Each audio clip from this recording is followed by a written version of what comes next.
Recuerden, si tienen preguntas, pueden habilitar su micrófono. Entonces, vámonos por acá. Tenemos nuestro documento de probabilidad y estadística, el que hemos venido avanzando. Voy a hacer un recuento de lo que vimos en la clase anterior. Déjenme ver. Esto, okay. Entonces, ¿de qué hablamos en la clase anterior? Aquí vemos la lupa por acá. Eso. ¿De qué hablamos en la clase anterior? Entonces, hablamos de las medidas de tendencia central. Sacamos estos valores de manera un poco más práctica, ¿no? La media, la mediana y la moda. Hablamos también de las medidas de dispersión, medidas que nos van a dar a entender qué tanto se separan los datos del promedio, de los valores medios, ¿cierto? Los valores medios son las medidas de tendencia central y las medidas de dispersión van a decir qué tanto se separan mis datos de esos valores medios, ¿sí? La varianza es un perfecto indicador para decirnos pues qué tanto varían los datos, qué tanta variación tenemos en los datos, ¿sí? La desviación pues es consecuencia también de la varianza, ¿no? Medidas de posición, las medidas de posición nos podían indicar de pronto qué tanto porcentaje o cuál sería la ubicación de la variable aleatoria con un determinado valor en porcentaje, en un 10%, 20%, 30%, y para esto utilizábamos los percentiles. El percentil 1 decíamos que era el 10%, el percentil 2 el 20%, el 3 el 30% y así sucesivamente. Los percentiles nos permitían obtener el valor de la variable aleatoria con un determinado valor en porcentaje. Pero también estaban los cuartiles, que era tomar todo el 100% y dividirlo en 4. Teníamos el primer cuartil, que correspondía al primer 25%, el segundo cuartil, que corresponde al 50%, y el tercer cuartil, que es el 75%. Después hablamos de las medidas de forma, la asimetría que podía tener una distribución. Esta distribución puede ser discreta o continua, ¿cierto? Aquí tenemos gráficamente, vemos una distribución continua, es decir, los puntos no se separan, todos están unidos en la distribución, pero decíamos que también es aplicable a una distribución discreta, es decir, si nosotros solo viéramos puntos, puntos, puntos, puntos, puntos, no puntos unidos, sino solo puntos para una distribución discreta. Decimos que las medidas de forma, las medidas de asimetría, nos indican hacia dónde se inclina nuestra distribución. Tomamos la asimetría hacia la izquierda, la asimetría hacia la derecha y la distribución perfectamente simétrica cuando la media, la mediana y la moda son iguales. Otra forma de mirar o de evaluar nuestros datos es mirando qué tanto apuntamiento tienen, apuntamiento o kurtosis. Cuando la distribución se levanta con una punta más pronunciada, decimos que es una distribución leptocúrtica. Cuando la distribución es más aplanada, más achatada, decimos que es una distribución platicúrtica más plana. Y una distribución normal, no, ni tan levantada ni tan achatada, decimos que es una distribución mesocúrtica. Y seguido de esto, continuamos con el concepto de variable continua. Todo lo que hemos hablado se aplica a variable discreta y ahora vamos a aplicarlo también a variable continua, teniendo en cuenta que también tenemos distribuciones de probabilidad para variables continuas. Estas distribuciones pueden ser, eh, pueden ser normalitas, o sea, como la que nosotros teníamos aquí en nuestra distribución. La distribución que teníamos por acá donde veíamos gráficamente sí, una distribución normal, los puntos, sus funciones de probabilidad y la distribución acumulada, ¿no? Y vamos a tener esos dos tipos de distribución. La distribución, digamos que sin acumular, ¿no? La función de probabilidad sin acumular y la función de probabilidad acumulada.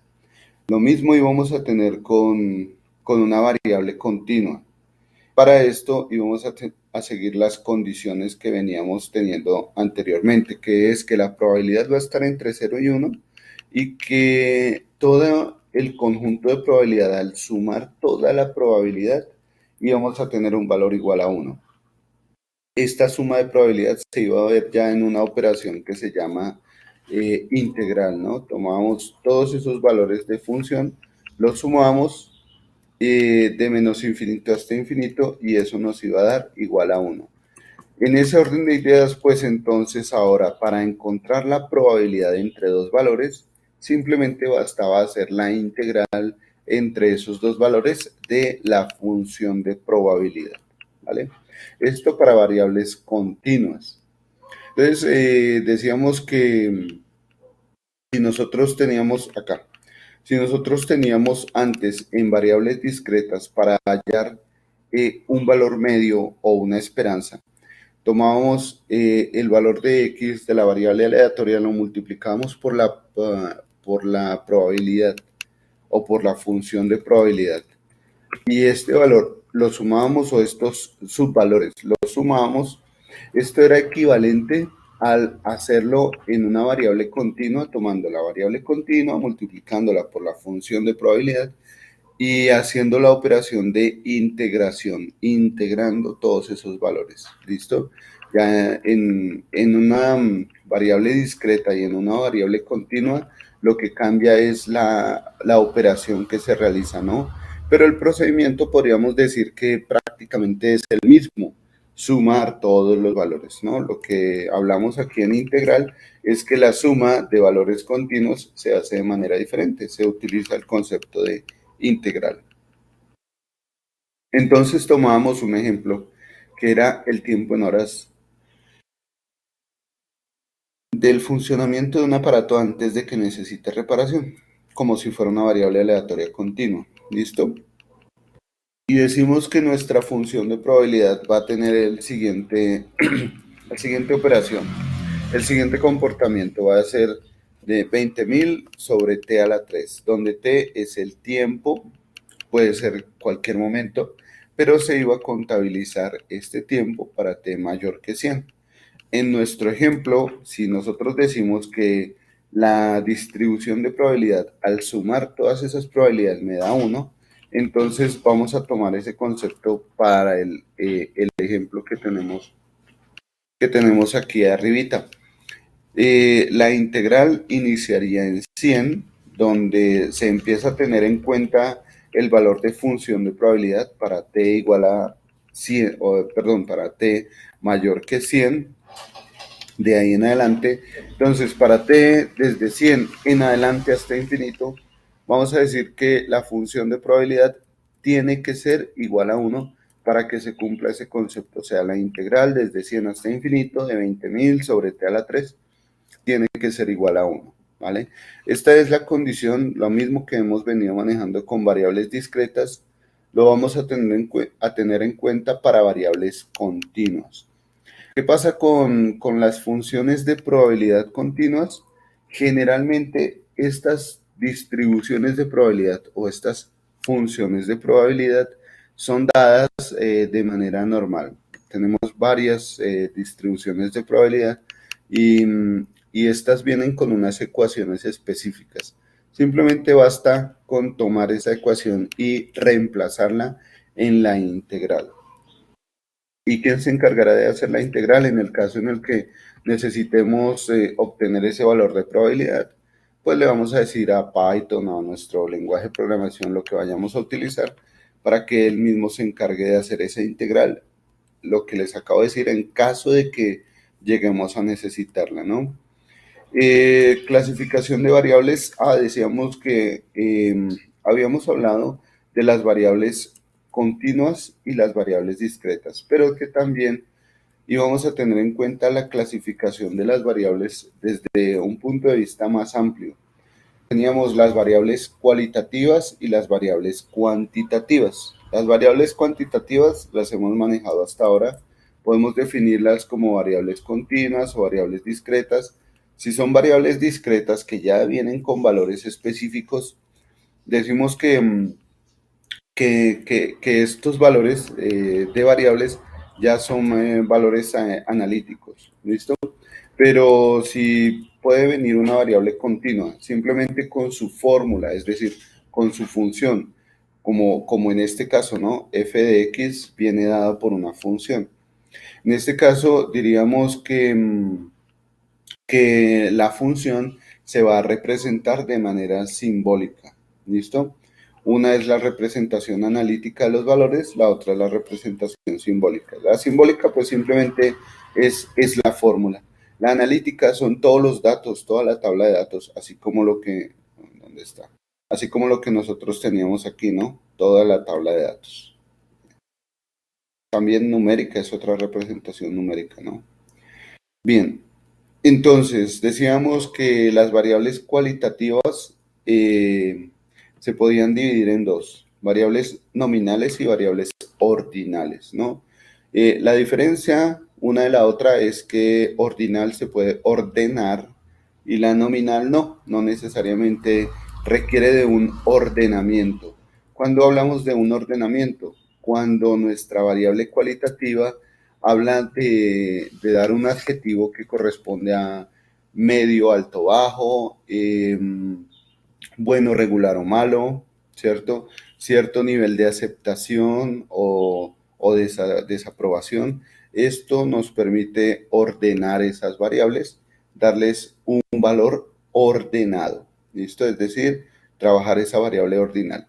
Las variables nominales no ordenan los valores, pero sea que tengamos una variable nominal u ordinal, es decir, si nosotros tenemos una variable cualitativa, vamos a tener que pasar esa variable cualitativa por un proceso que se llama caracterización, que es tomar esos valores de variable, sea nominal u ordinal, y representarlos de manera numérica, pasarlos a un número, es decir, si estoy hablando de la variable bueno, regular, malo, entonces bueno vale 3, regular vale 2, malo vale 1. ¿Sí? O bueno vale 2, regular vale 1, malo vale 0.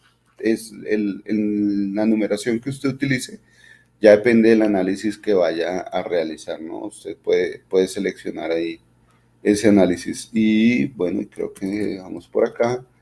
Teníamos abierto otro Excel. A ver si lo vemos por acá.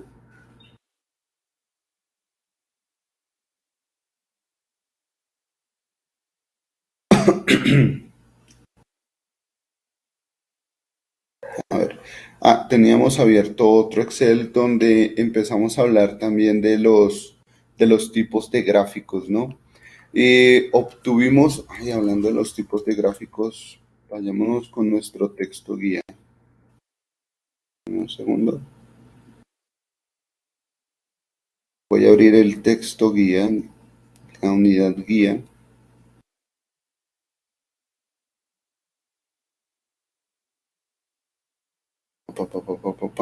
Y ¿dónde vamos? Tablas y gráficos. Entonces, aquí viene antes de esto. Funciones, la tabla de frecuencias. Bien,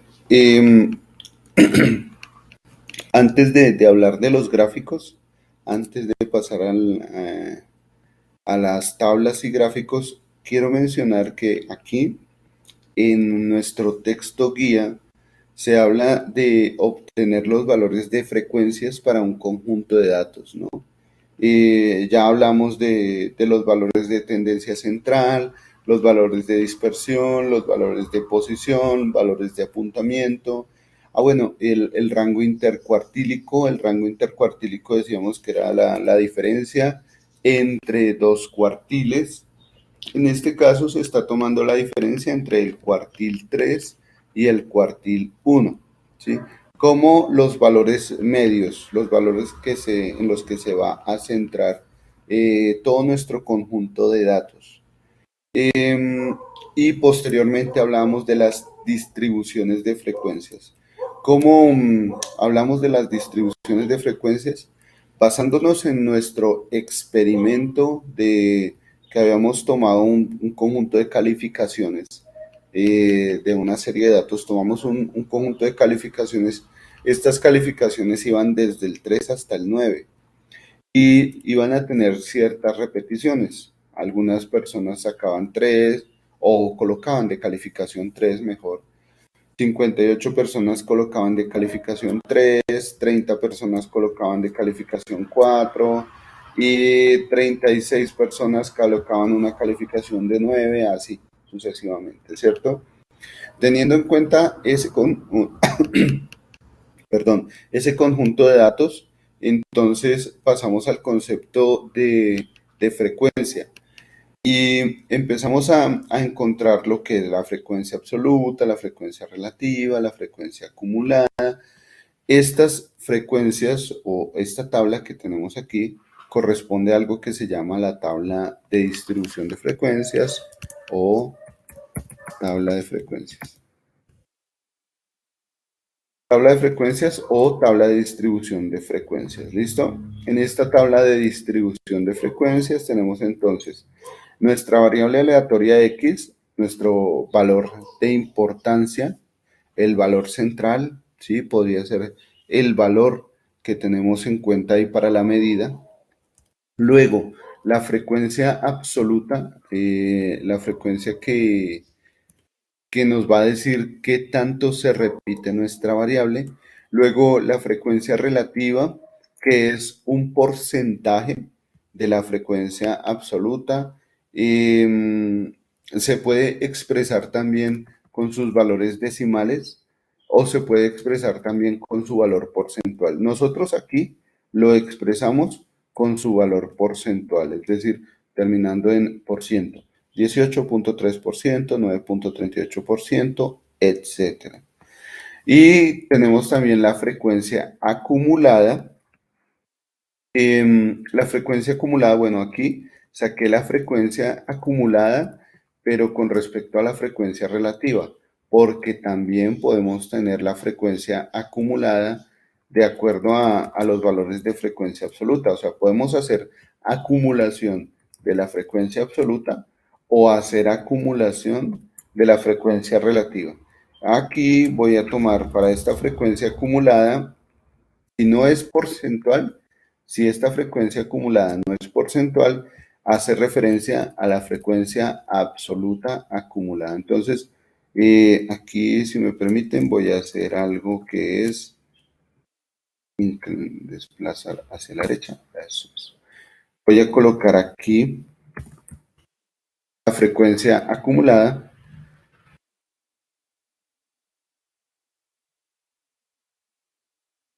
Y aquí voy a colocar la frecuencia relativa.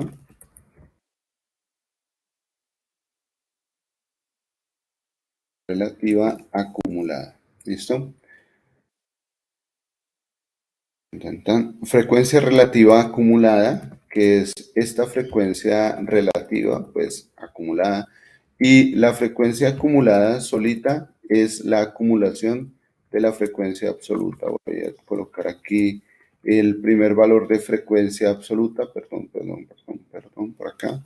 El primer valor de frecuencia absoluta y para los otros valores, bueno, aquí esto está como porcentaje, realmente el formato no tiene que ser porcentual, vamos a dejarle un formato de número o un formato general, ¿listo? Cualquiera de esos dos. Entonces voy a tomar esa frecuencia acumulada, que es la frecuencia anterior más la frecuencia actual. Y voy a utilizar toda esta frecuencia para todos esos datos. Al final, la frecuencia acumulada debe mostrar todo el conjunto de datos, el total de los datos. Aquí tenemos 320 datos, bueno, eso es lo que nos da nuestra frecuencia acumulada. También podemos acumular la frecuencia relativa, entonces tenemos aquí nuestra frecuencia relativa acumulada. Bien. Y decimos que esta es la tabla de frecuencias, la tabla de distribución de frecuencias. Bueno, pueden ustedes mirar ahí en su texto guía que habla de las distribuciones de frecuencia. Y nosotros vamos a tomar esa distribución de frecuencias y a ubicarla en una tabla y por eso la llamamos la tabla de distribución de frecuencias. ¿Listo? Después de hablar de la tabla de distribución de frecuencias, entonces ahora sí hablamos de los gráficos.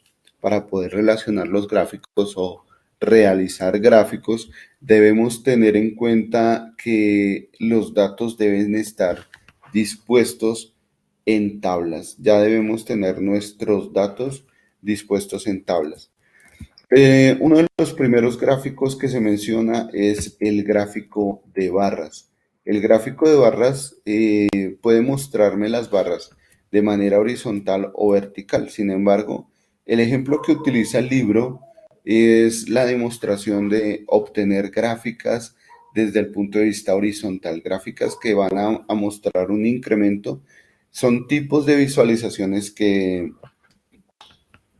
perdón, que me van a mostrar desde el punto de vista gráfico, valga la redundancia, me van a mostrar qué tanto hay de avance de una variable con respecto a otra variable, un indicador con respecto a otro indicador, qué tanto crecimiento están teniendo.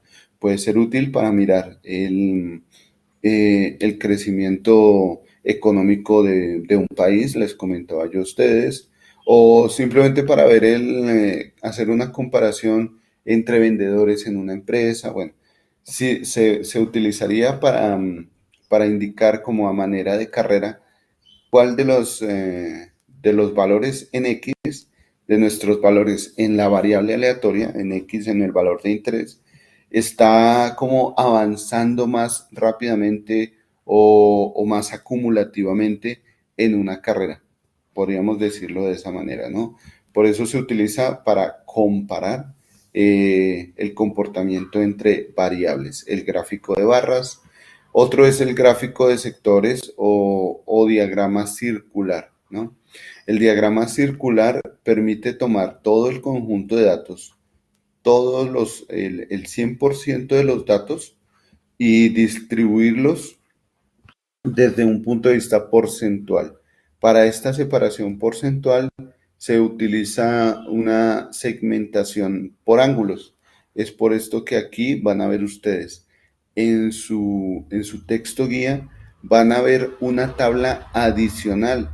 Esa tabla simplemente toma el conjunto de datos y lo divide de manera angular para segmentar toda la circunferencia, pero esto lo hace el mismo diagrama circular. El mismo diagrama circular se encargará de segmentar los datos en cierto valor porcentual.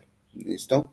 Entonces, habrán cálculos que de pronto no es necesario hacerlos a mano, sino que el mismo Excel o el mismo Python se va a encargar de realizar esos cálculos.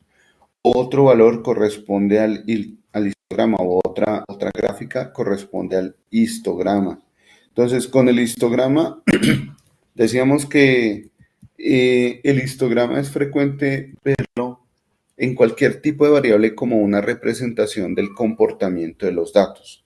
Sin embargo, se utiliza mucho para cuando tenemos muchísimos datos, gran cantidad de datos, y todos estos datos vamos a tener que representarlos en una distribución de frecuencias o en una tabla de distribución de frecuencias, pero haciendo agrupaciones, ¿cierto?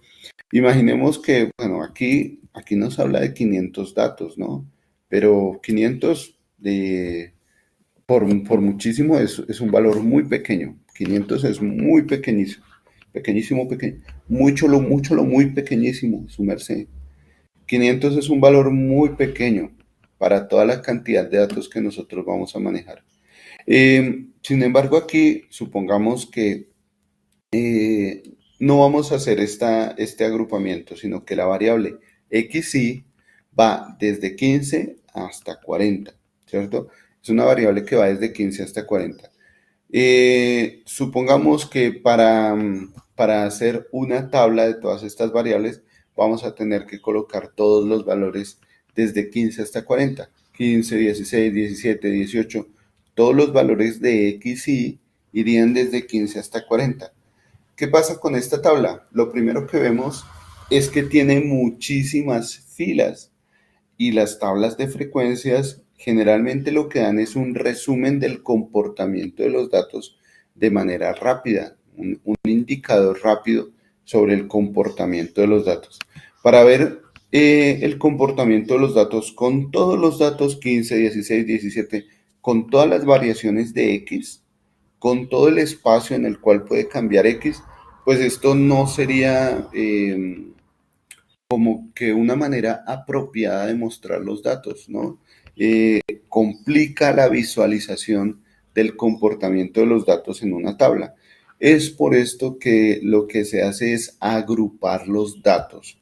Se realiza un agrupamiento de los datos, entonces decimos que tomamos los valores de X en algo que se llaman los intervalos. Entonces empiezan a mirarse los valores de X en el intervalo entre 15 y 20. ¿Cuántos valores o cuántas calificaciones entre 15 y 20 se tienen? Entonces se empieza a formular la frecuencia absoluta de ese intervalo, ¿cierto? Aquí ya tenemos esta tabla distribuida, tabla de distribución de frecuencias, pero cuando X está dispuesta en intervalos, ¿listo? ¿Cuándo se necesitan estos intervalos? Cuando X y ocupa muchos valores en una distribución, perdón, en una variable de frecuencia, en una variable discreta, ¿sí? Cuando X y tiene muchos valores discretos o cuando X y es una variable continua. Se suele hacer este tipo de intervalos para X y. Cuando X y es discreta, pero son muchísimos los valores, o cuando X y es continuo. Se utiliza este tipo de intervalos para realizar una tabla de frecuencias, ¿vale? Bien, entonces aquí se está realizando esta tabla de distribución de frecuencias con intervalos para expresar el comportamiento de un histograma. El histograma aquí mostrará entonces la variación de X. X ya no va a ser un valor. X ahora es un intervalo. X va desde 15 hasta 20 en este ejemplo, ¿no? X va desde 15 hasta 20, desde 20 a 25, de 25 a 30. Es decir, X y ahora son intervalos. Y para cada intervalo se tiene una frecuencia absoluta. Para el primero es 200, para el segundo 180 y así sucesivamente. Cuando pasamos eso a un histograma, es decir, a un gráfico estadístico, cuando pasamos eso a un histograma, bajemos por acá, nos encontramos con esta tabla que está acá. Miren, no sé si lo alcanzan a ver. Tenemos en la variable independiente, la variable que está en la parte horizontal, esa variable va a indicarme el intervalo de 15 a 20, de 20 a 25, 25 a 30, ¿cierto? Y cada intervalo tiene un valor de crecimiento, una frecuencia absoluta. Entonces, de 15 a 20 llega hasta 200, el de 20 a 25 llegará hasta, ¿cuál era? Hasta 180. O sea, cada intervalo tiene una frecuencia absoluta. Espero que lo alcancen a ver ahí un poquito.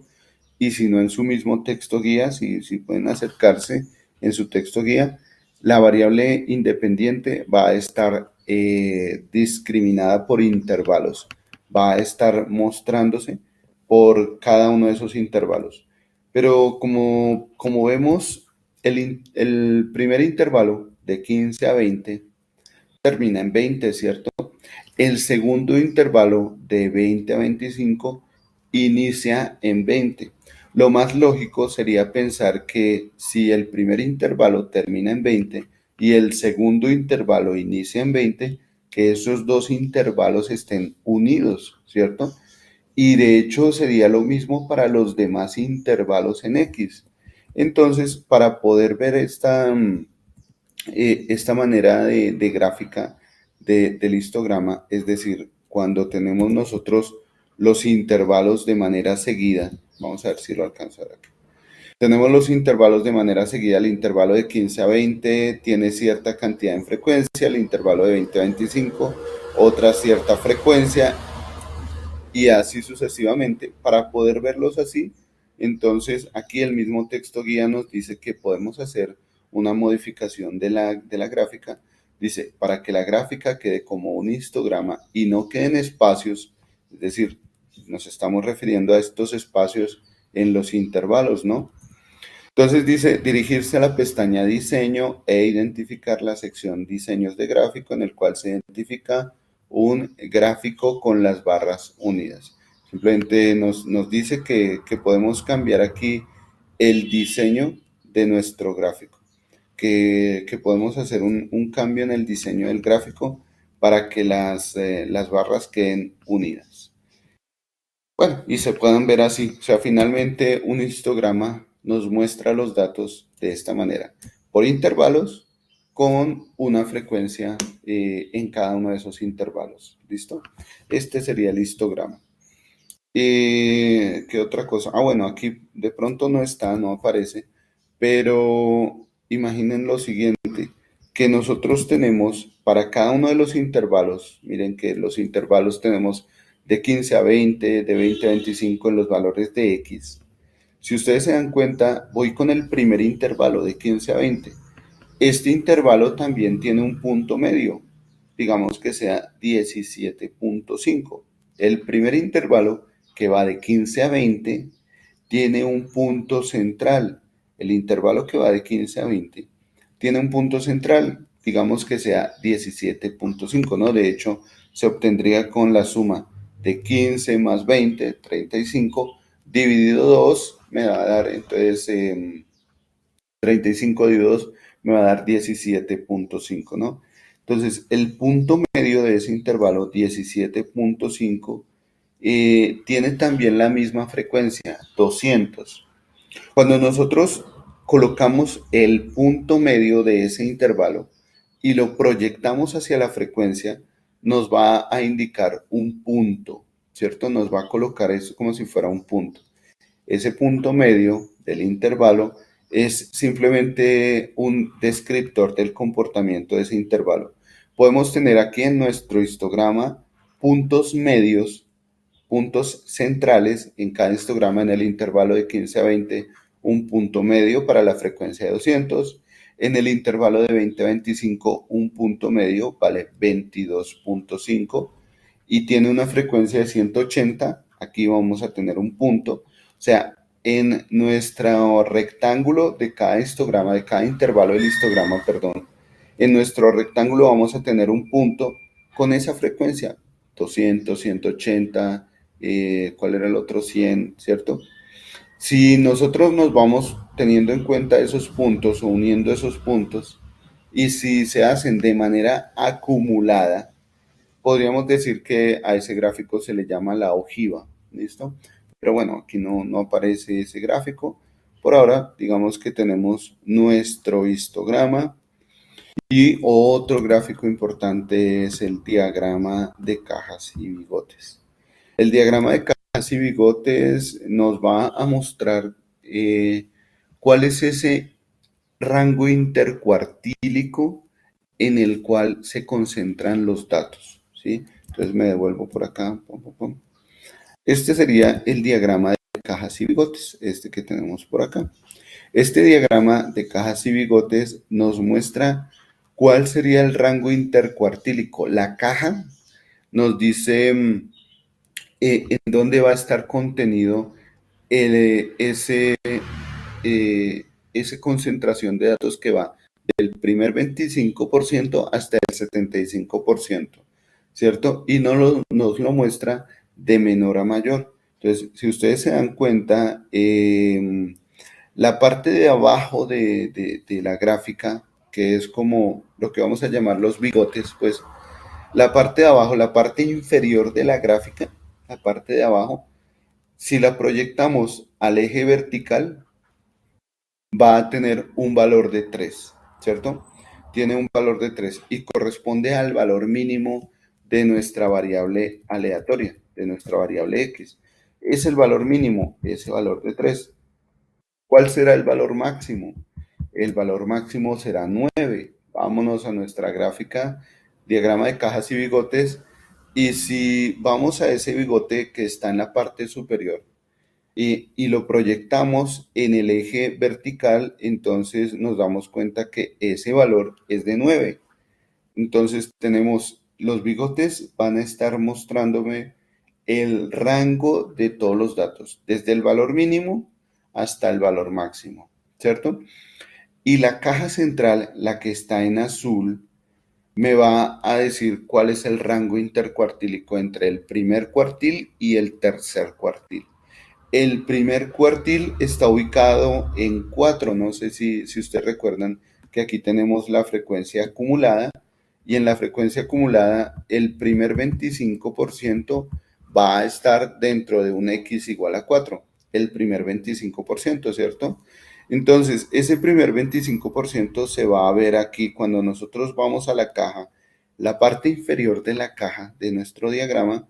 Si la proyectamos al eje vertical, va a mostrarnos un valor igual a 4, ¿cierto? Nos muestra este valor de 4. Y la parte superior de la caja nos indicaría el 75%, que es 7 para nuestra variable aleatoria x, ese valor es de 7. Entonces, el diagrama de cajas y bigotes nos muestra ese rango intercuartílicos, ¿vale? Y si llega a Pregunta, haber un valor, sí, adelante. profe, con el ejemplo y el cuadrito yo te entendería la gráfica, pero algún ejemplo práctico en qué clase de informes yo puedo ver o aplicar esta clase de gráfico. No se me ocurre. Bueno, este gráfico lo obtuvimos de todos estos, de todo este conjunto de datos, ¿no? Nosotros de manera práctica habíamos tomado, no sé si recuerdan la columna A. La columna A es un conjunto de puntos que obtuvimos de una serie de datos, de un conjunto de datos que habíamos extraído de un ejemplo. Y aquí simplemente tomé todos los datos de manera desordenada y seleccionando todos esos datos, entonces me fui a la parte de insertar. Vamos aquí a la parte de insertar y en la parte de insertar nos vamos a diagramas estadísticos. A ver, es esta que está aquí, diagramas estadísticos y nos muestra cajas y bigotes. Esa parte, ese diagrama que nos muestra es precisamente, a ver, bien, Sí, yo el me diagrama. refería, qué pena, yo me refería a esa, por ejemplo, en qué parte o qué clase de informe yo puedo generar con esta gráfica. Eh, no sé, de ventas o producción o sea, no me puedo imaginar un reporte con esta gráfica. ¿Qué me puedes, o sea, en dónde se aplica esta clase de gráfica? Resulta que en nuestro conjunto de datos, en todo este conjunto de datos, voy a hacer algo, miren, si se da cuenta, esta gráfica va de 3 hasta 9, ¿cierto? Voy a modificar un poco esta gráfica, voy a colocar, ya no digamos que el valor máximo sea 9, sino coloquemos por aquí un punto, este punto que está aquí, este valor, coloquémoslo en 20, ¿listo? Vamos a ver cómo se modifica nuestra gráfica. Miren qué es lo que pasa con nuestra gráfica. Solo un valor, solo cogí un valor, ¿cierto? Y lo puse en 20. ¿Cómo se modifica nuestra gráfica? Resulta que ahora la gráfica, o sea, es la misma, va desde 3 hasta 9, ¿cierto? Nos va a estar indicando dónde se encuentra nuestra concentración de datos, el rango intercuartílico, pero como un punto o a manera de punto, puede ser un punto o una X, a manera de punto nos muestra un dato que se sale de toda la distribución normal de los datos, un dato que está por fuera de esa distribución normal. ¿cierto? Este dato, pues, primero que todo, nos va a dañar el análisis que nosotros hagamos porque sabemos que el comportamiento de los datos van a estar concentrados, los datos van a estar concentrados en el rango intercuartílico, entre el 25 y el 75%, pero hay un dato que se sale completamente de la concentración típica, del comportamiento normal de los datos.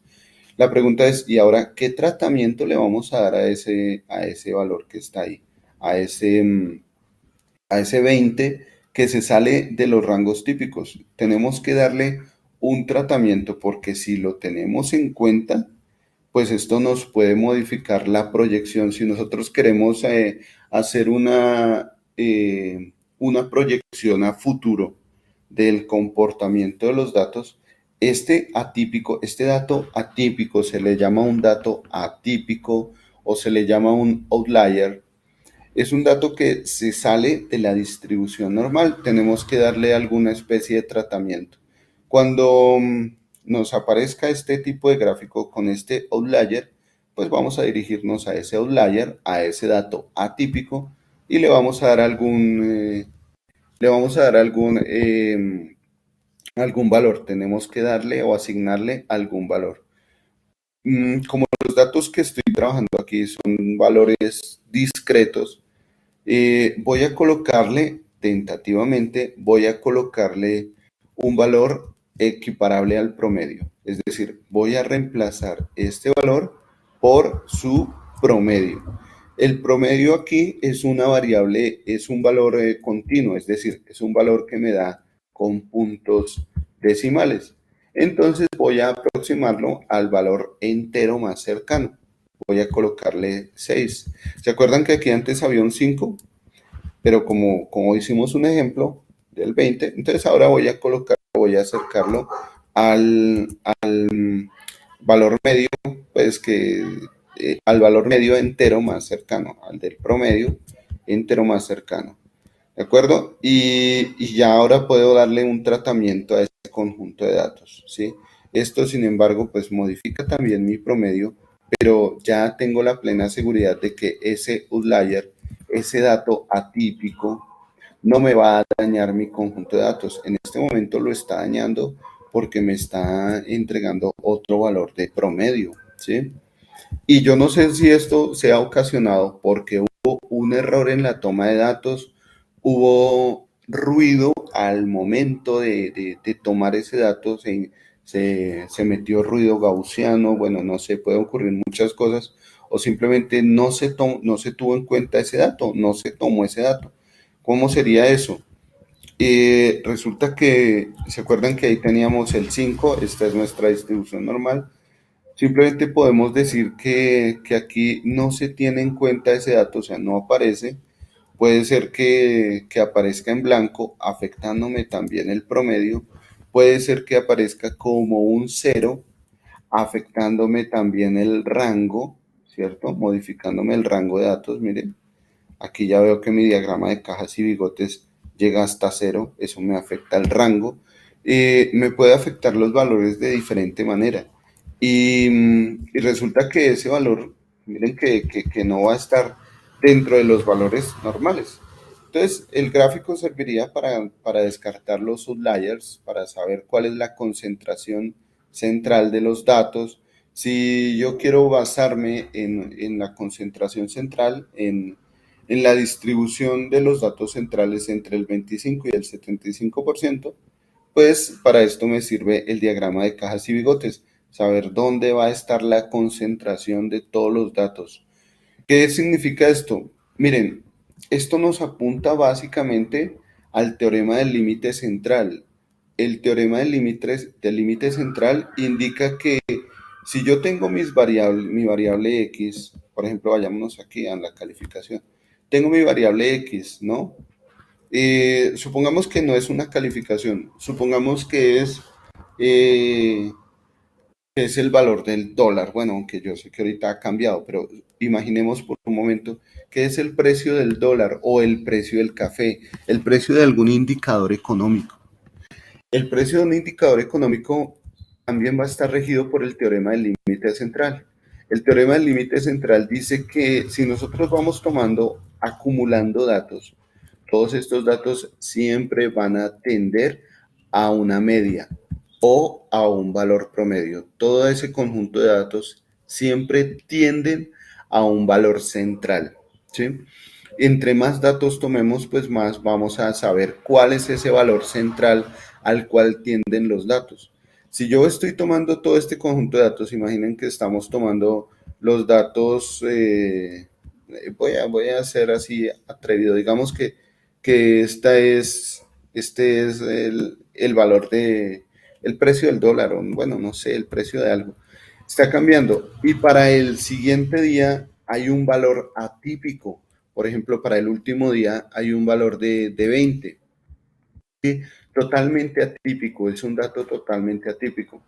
Pues resulta que el teorema del límite central nos indica que los valores subsiguientes, los que vengan después, van a ser datos que van a estabilizar todos los datos hacia un límite central, hacia un valor central, un promedio. ¿Listo?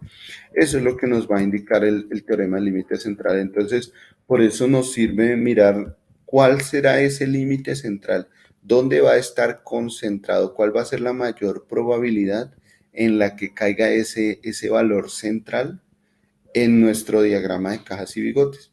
Para eso es que sirve más o menos el diagrama de cajas y bigotes. ¿Vale? Sí, muchas gracias, profe. Vale, con mucho gusto, sí, señora.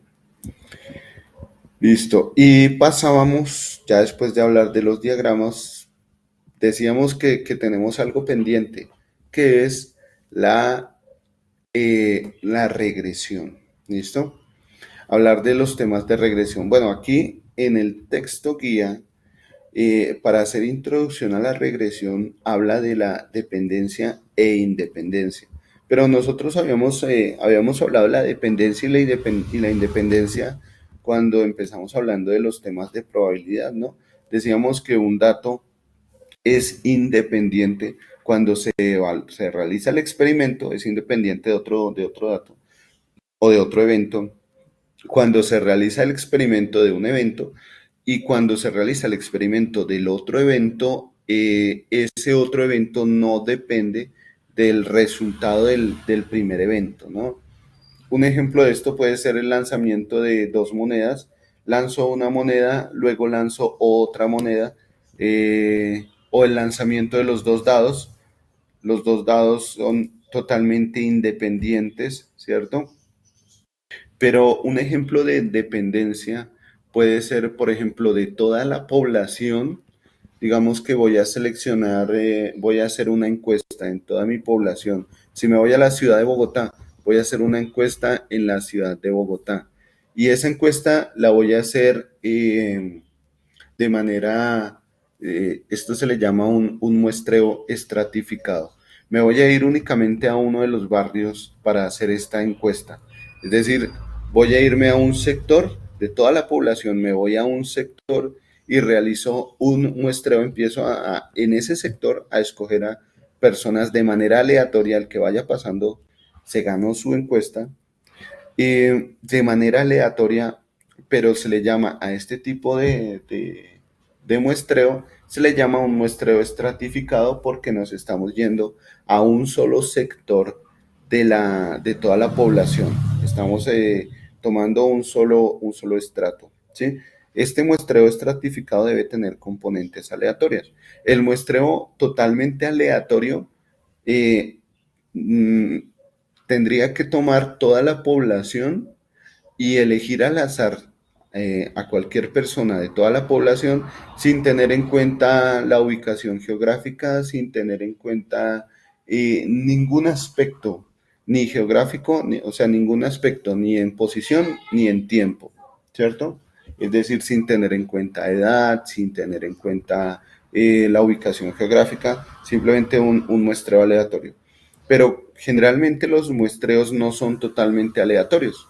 Los muestreos vienen sesgados, o sea, vienen amañados, por así decirlo. Los muestreos vienen estratificados. Entonces, cuando yo me voy a un sector, a un barrio, para hacer una encuesta, estoy haciendo una encuesta estratificada, un muestreo estratificado. Ese muestreo se toma de manera aleatoria. Cualquier persona que vaya pasando, le voy aplicando su encuesta, tome su encuesta para que se lleve a la casa. Y esos datos de esa persona los vamos a ir acumulando. Voy a tomar personas que sean de sexo masculino y de sexo femenino. ¿Listo?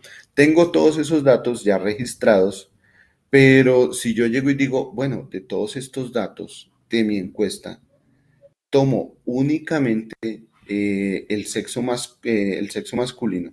Voy a tomar de todos los datos únicamente el sexo masculino y voy a mirar del sexo masculino cuáles son las personas que compran desodorante más frecuentemente.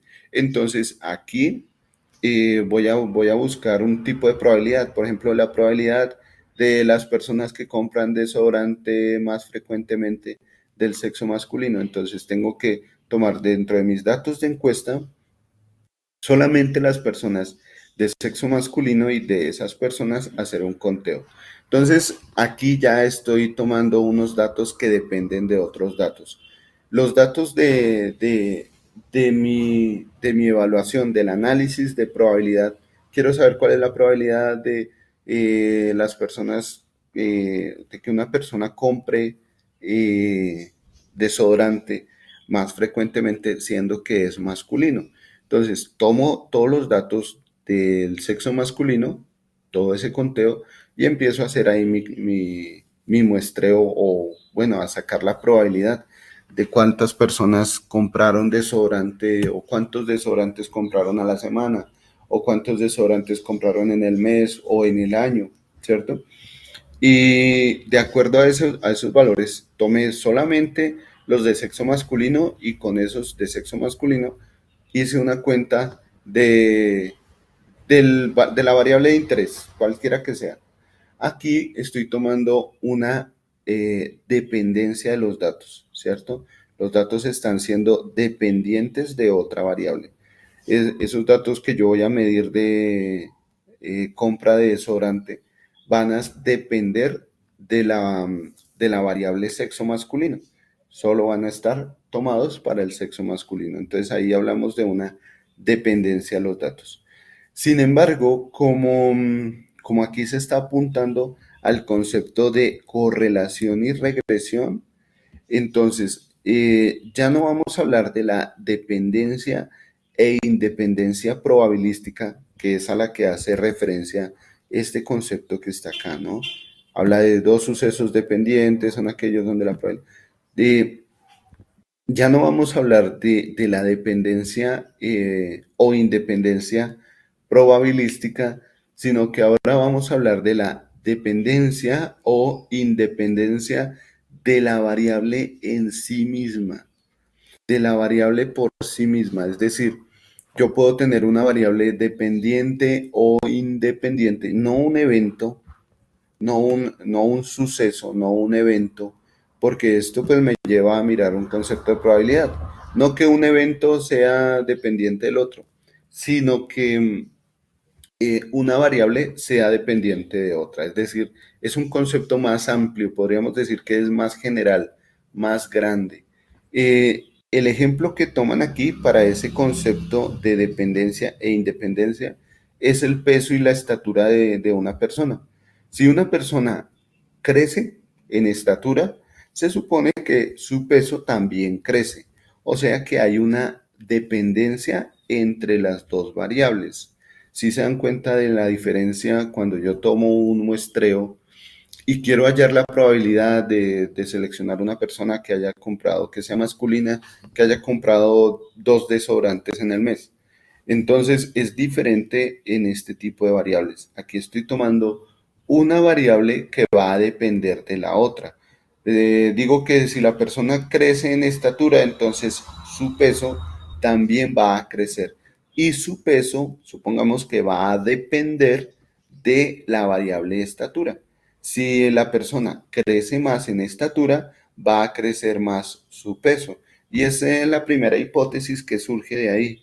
Yo voy a suponer que si una persona es más alta, pues va a pesar más. Si una persona es más bajita, va a pesar menos. ¿Sí?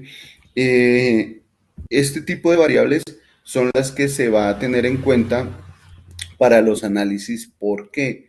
Porque generalmente el conjunto de datos nos puede mostrar datos que aparentemente no tienen ninguna relación. Por ejemplo, vámonos aquí a cuál era el,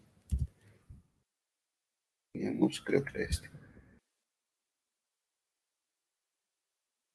Entonces, imaginen ustedes que extraemos todos nuestros datos por acá. Extraemos todos estos datos que están acá, los extraemos de, bien sea de una base de datos, de una base de datos relacional o de una base de datos no relacional, bueno, como sea que se hayan acumulado todos estos datos. Extrajimos todo este conjunto de datos, lo extrajimos y ahora la idea es analizarlo. Y uno de los análisis implica que yo tenga que mirar cuál de esas variables es dependiente una de la otra. Por ejemplo, detalle de la inversión frente al conocimiento o no de la inversión. Quiero mirar qué tan relacionadas están estas dos variables. Mire que quiero saber si una persona, o mejor esta, intención frente a los proyectos con detalle de la inversión. Resulta que son variables, primero que todo, vemos que son variables cualitativas. O sea que tengo que caracterizarlas. Para poder hacer un análisis matemático de esas variables, tengo que caracterizarlas. Por ejemplo, decirle que conocimiento vale 1, inversión vale 2, trabajo vale 3, bueno, como sea. Y realizo una caracterización de esas variables, las paso a números. Lo mismo para detalle de la inversión. Mm, Supongamos que a mí me dijeron, me dice mi jefe, eh, quiero saber cuál es la relación o cuál puede ser la intención de una persona de, de invertir en mi proyecto si tengo todo este conjunto de datos. O sea, resulta que tengo al cliente X. El cliente X tiene, tiene ciertas tendencias. Bueno, tiene su email, su país de origen, el sector de tecnología, bueno, lo que sea. El cliente X maneja o tiene ciertos valores, tiene ciertos datos, ya se ha acumulado información del cliente X. Entonces, la persona, el jefe o la empresa o el CEO, es decir, el gerente o el que manda, quiere saber qué tanta probabilidad hay de que una persona con ciertos datos pueda invertir en mi proyecto de manera positiva o simplemente esté interesado en conocerlo, simplemente esté interesado en como la familia Miranda, ir a mirar y ya, nomás, simplemente no invertir, sino ir a mirar. Entonces, para esto podemos llegar y utilizar todo este conjunto de datos, hacerle la caracterización y mirar qué tan relacionados están dos conjuntos de datos o dos columnas de datos. Por ejemplo, yo puedo analizar qué tanta relación hay entre estos datos, donde aparentemente, si ustedes se dan cuenta, uno dice, no, pues qué relación va a tener la intención de los proyectos con el detalle de la inversión. O sea, ¿qué relación puede llegar a tener? Puede que no tengan ninguna relación, pero si yo hago el análisis matemático para ver si hay cierta dependencia, perdón, sí, dependencia. Si hay cierta dependencia de una de las variables, entonces lo puedo hacer de manera matemática. Aquí estamos hablando entonces de la dependencia de variables, ¿de acuerdo? Que es un concepto más amplio. Miren que aquí no estoy diciendo que voy a tomar las personas que dicen que tienen una intención de inversión y de esas personas voy a ver cuál es el detalle de la inversión. Estoy diciendo que se toman las dos variables como si aparentemente se tomaron los valores en medidas diferentes, pero voy a hacer el análisis para ver si esas dos variables están relacionadas de alguna manera, ¿cierto? Entonces, a esto es a lo que apunta el concepto de dependencia e independencia. Dependencia e independencia, se supone que los datos tienen cierto nivel de dependencia bueno, o algunos van a ser totalmente independientes. Lo que nos va a permitir conocer eso es la regresión y la correlación. ¿Listo? La regresión nos va a permitir conocer cuál puede ser un dato, pronosticar cuál puede ser un dato de resultado de nuestro conjunto de datos, ¿sí? Y la correlación nos va a permitir decir qué tan acertado va a ser esa predicción, qué tan acertada va a ser la regresión que nosotros hagamos. Entonces, me voy a estos conceptos de regresión y correlación. Recta de regresión, y creo que aquí termina. Entonces, imaginemos lo siguiente. Vámonos acá. Voy a tomar de mi conjunto de datos este que tenemos aquí, ¿cierto?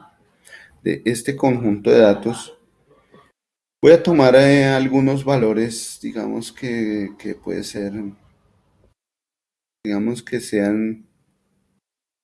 Es que si lo tomo cualitativo, voy a tener que tomar la mayor cantidad de datos. Pero bueno, va a tocar. Va a tocar. Permítanme un segundo. Calificación feria, calificación proyectos. Ya tenemos estos datos que están acá. Los datos de la calificación de la feria son los datos que hemos acumulado en esta parte de acá, ¿cierto? La calificación, una cierta calificación, una cierta ponderación que le dieron las personas a la feria. Y hay una calificación de los proyectos. Vamos a ver esa calificación de los proyectos. Voy a tomar estos dos datos, ¿listo? Voy a hablar de copiar todos estos dos datos, control C, ¿no? Entonces, aquí que estoy haciendo, tomo dos datos, dos columnas, voy a enviarlas por acá, vayamos por acá. Cogemos esto.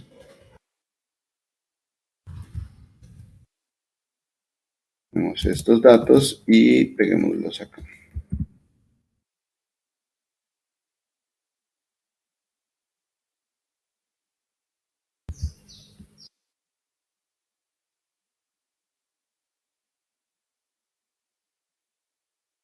Muy bien.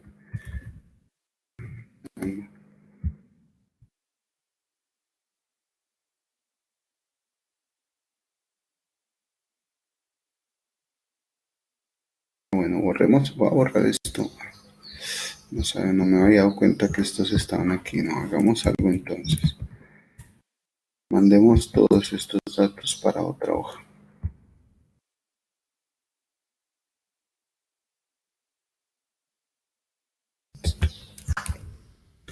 Y dejamos aquí los datos de esta hoja quieticos. Bueno, entonces, pónganle cuidado, vamos a hablar aquí de la regresión. ¿Listo?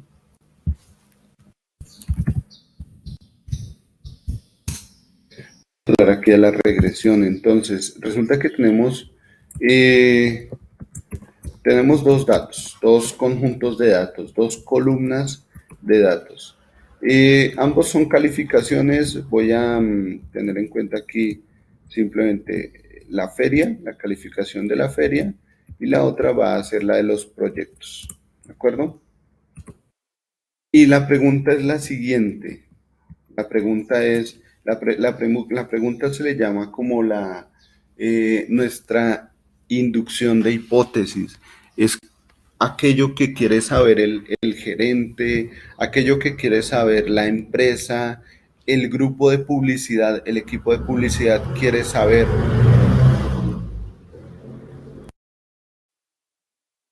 El equipo de publicidad quiere saber el comportamiento de esos datos. Entonces, aquí vamos a hablar. Esto, eso. Aquí vamos a hablar entonces de tomar el conjunto de datos y mirar algo del comportamiento en la información de ese conjunto de datos. ¿Listo? Tenemos dos datos, aparentemente no hay relación entre ellos, vamos a suponer que no hay relación entre ellos, pero entonces yo quiero saber si existe una relación entre ellos. A esto se le llama entonces una regresión. Hacemos una regresión para ver si hay relación entre este conjunto de datos. La regresión que se suele hacer inicialmente es la regresión a manera de una recta. Es decir, yo podría decir que estos dos datos se pueden llegar a comportar como si fueran los datos de una recta. Supongamos que pueden llegar a comportarse como los datos de una recta. ¿Cómo se comportan los datos de una recta? Primero tenemos la recta va a estar representada gráficamente en un eje coordenado, X y Y, ¿no? Entonces tenemos valores para X y valores para Y. Nuestra recta va a estar determinada por valores de X y Y. Permítanme, a ver, abrimos aquí un googlazo. Recta con imágenes y acá está. Imaginemos entonces que tenemos una recta. Voy a colocarla de esta manera. Sí, utilicemos esta o esta mejor. Imaginemos entonces que tenemos una recta. Bueno, primero que todo tenemos un eje coordenado. Las coordenadas en X contra las coordenadas en Y. Y de acuerdo al comportamiento de un conjunto de puntos, yo podría hacer una gráfica de esos puntos. Entonces aquí se toma esos puntos. Yo puedo tomar todo este conjunto de puntos de la feria y los proyectos y graficarlos, ¿cierto? Entonces, imaginemos que me voy con todo este conjunto de puntos. Me voy a seleccionar todos los puntos, feria y proyectos, y voy a hacer una gráfica de esos puntos. Entonces me voy aquí a ilustraciones, mentiras, vámonos aquí a gráficos y voy a colocar el gráfico de dispersión de puntos. Entonces selecciono este gráfico de dispersión de puntos y miren que los puntos se empiezan a ver, o sea, la gráfica se empieza a ver de esta manera. Se empieza a ver esta distribución de puntos. Esta distribución de puntos, pues ya de por sí podríamos decir que no hay como que una relación entre el comportamiento de la variable X y el comportamiento de la variable Y. O podríamos decir que en la variable X tenemos para el valor de 6, la calificación de 6, tenemos los mayores indicadores o la mayor cantidad de calificaciones, ¿cierto? Bueno, esta gráfica nos puede dar ciertos indicadores, pero ya de por sí podríamos decir que incluso no hay una relación directa entre los datos. Vamos a ver cuándo sí podríamos tener una relación directa entre los datos. Vamos a hacerlo después de nuestro descanso de 10 minutos. Les voy a mostrar un ejemplo, un pequeño ejemplo de cómo podemos graficar y acceder a este concepto de regresión de un conjunto de datos. ¿Listo? Vámonos a un descanso de 10 minutos y vayan alistando sus preguntas, ¿vale?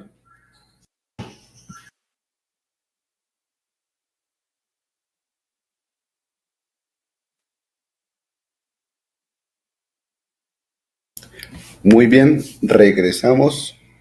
Continuamos entonces con nuestro tema de regresión, ¿no? Bueno, después de haber graficado estos dos conjuntos de datos, estas dos columnas, obtuvimos esta gráfica que está acá. Esta gráfica, vean que tiene una distribución, pues sí se ve de algunas maneras, se ve ordenada, pero podríamos decir que no hay relación entre estos datos. No tenemos ninguna relación entre este conjunto de datos. Voy a tomar aquí, digamos que quitemos esta gráfica, quitémosla de acá y lo que voy a hacer ahora es tomar un conjunto de datos. De hecho, vamos a describirlo nosotros mismos. Si les parece bien, permítanme por acá.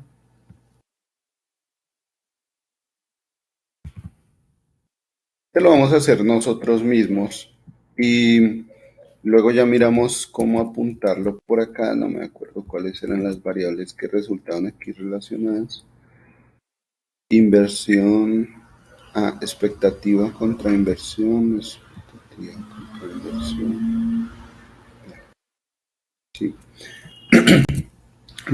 Voy a colocar aquí un conjunto de datos, ¿listo? Supongamos que coloco aquí, bueno, y voy a colocarlos de manera ordenada. 1, 2, 3, 4, 5, 6, 7, 8, 9, 10 y 11. Y aquí voy a colocar un valor para Y. Valor para Y. Supongamos que voy a iniciar con un Y. Vemos que coloquémosle aquí 3. Vámonos con un valor salido. De pronto por acá un 8. Por acá volvamos a... Coloquemos un 5. Coloquemos 7. A colocar aquí valores como, así como un poquito al azar. 9, 13, 8, 22, 25, 28. Digamos que tenemos estos valores, traté de colocarlos pues un poquito como al azar. Lo que vamos a hacer con estos valores es graficarlos. ¿Listo? Voy a hacer aquí una gráfica. Simplemente me voy a la parte de insertar gráficos y voy a hacer una dispersioncita para acá. Voy a tomar esta dispersión. ¿Listo? ¿Qué es lo que pasa con este gráfico de puntos, con esta nube de puntos? Si ustedes se dan cuenta, el comportamiento de esta distribución de puntos, de esta dispersión de puntos, miren que inicialmente me muestra una dispersión que parece que si yo uniera los puntos, si yo pudiera unir los puntos, casi que esa unión de puntos se parece a una recta, ¿no? Casi que se parece al comportamiento de una recta. Entonces, con la distribución de puntos o esta dispersión de puntos o esta nube de puntos, yo podría saber si todos estos puntos que están ahí se pueden colocar en una gráfica aproximada. Y esa gráfica aproximada, saber si puedo de esa gráfica aproximada sacar una ecuación matemática. Es decir, si tengo los datos de esta manera, mirar si teniendo esta tabla de datos, esta tabla que tenemos aquí, puedo pasar esos datos, ese conjunto de datos, a una ecuación matemática. Si todo este conjunto de datos lo puedo pasar a una ecuación matemática, significa que si llega un nuevo dato en X, supongamos que llega un X ya no de 11, sino que llega un X igual a 12. Si llega un nuevo dato de X, ese nuevo dato de X, ese nuevo dato puede proyectarse, puede pronosticarse en un valor en Y. Podríamos hacer un pronóstico del comportamiento de esos datos si acaso todos estos datos los puedo referenciar en una ecuación matemática. A esto se le llama una regresión. Y resulta que van a existir regresiones de diferente tipo. La primera regresión y la más sencilla se llama regresión lineal. Es cuando nosotros podemos aproximar todos estos puntos a una ecuación matemática que se comporta igual que la ecuación de una recta, ¿sí? Cuando toda esta nube de puntos la podemos representar, o toda esta tabla de datos, la podemos casi que aproximar al comportamiento de una recta, al comportamiento de la ecuación de una recta. Miren que tenemos este comportamiento de la recta. La recta, ¿de qué se compone? Se compone básicamente de dos parámetros importantes. La recta tiene dos parámetros importantes. Uno es la inclinación. La inclinación, podríamos decirlo que aquí, si ustedes se dan cuenta, en esta recta hay un cierto grado teta de inclinación. Pero la inclinación nosotros la podemos ver como un parámetro de la recta, un parámetro que no tiene unidades. Aquí nos muestra las unidades en grados de acuerdo al recorrido de esta inclinación. Pero la inclinación nosotros la podemos dar como un valor adimensional, un valor que no tiene unidades y que me dice qué tan inclinada está esa recta. Ese parámetro puede llegar a variar, perdón, ese parámetro puede llegar a variar desde cero, pasando por valores positivos y valores negativos. Si, por ejemplo, ese parámetro me dice que la recta está inclinada de esta manera, podría decir que tiene una inclinación, o mejor, un parámetro positivo. A ese parámetro se le suele llamar pendiente. Entonces, uno de los parámetros importantes para describir la recta se le llama pendiente. La pendiente positiva indica que si la variable independiente que está definida como la variable x es la recta de abajo, la recta horizontal en nuestro gráfico, si la variable independiente va creciendo, la variable dependiente, que es la variable que está en la recta vertical, en el eje vertical, la variable que va a depender de la variable independiente, la variable dependiente también va a crecer. O sea, una pendiente positiva indica que si x crece, y crece, así como lo vemos en la flecha de esta recta que está acá, ¿cierto? Esto nos indicaría una recta con pendiente positiva. La pendiente es positiva y pues hace que si x crece, y también crezca. Esa es una pendiente positiva. También tenemos pendientes negativas. Una pendiente negativa nos diría que si una recta, que si x decrece, vamos a ver por acá donde la tenemos, por aquí. Una recta negativa nos indicaría que si x decrece, la variable independiente, perdón, que si la variable independiente, si x crece, la variable dependiente decrece. ¿Sí? Esto nos muestra el comportamiento de una recta negativa, o sea, una recta negativa, algo así como que va hacia abajo, y una recta positiva, pues va a ir hacia arriba, ¿sí?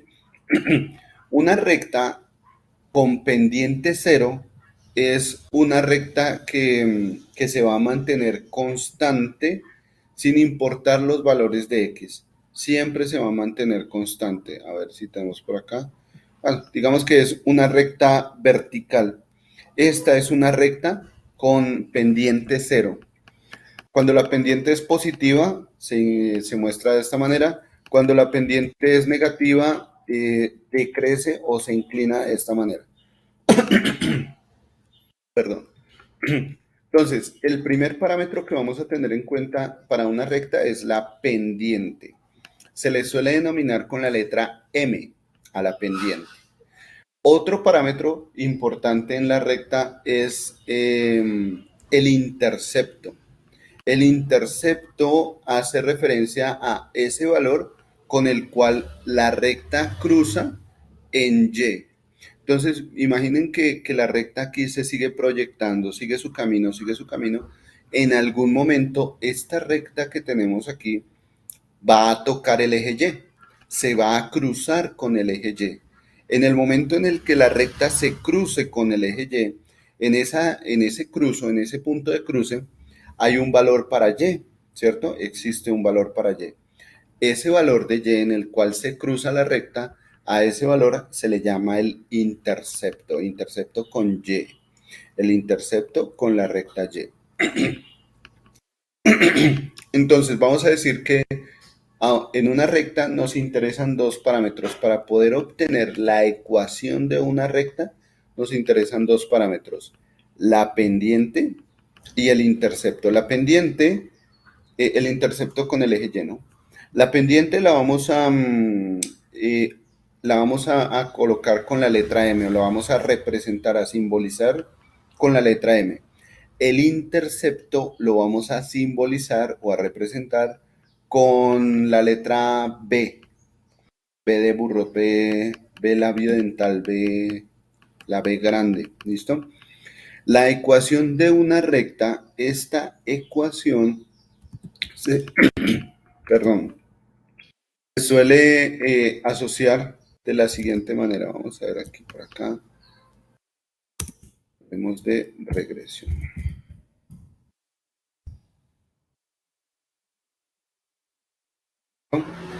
Entonces, la ecuación de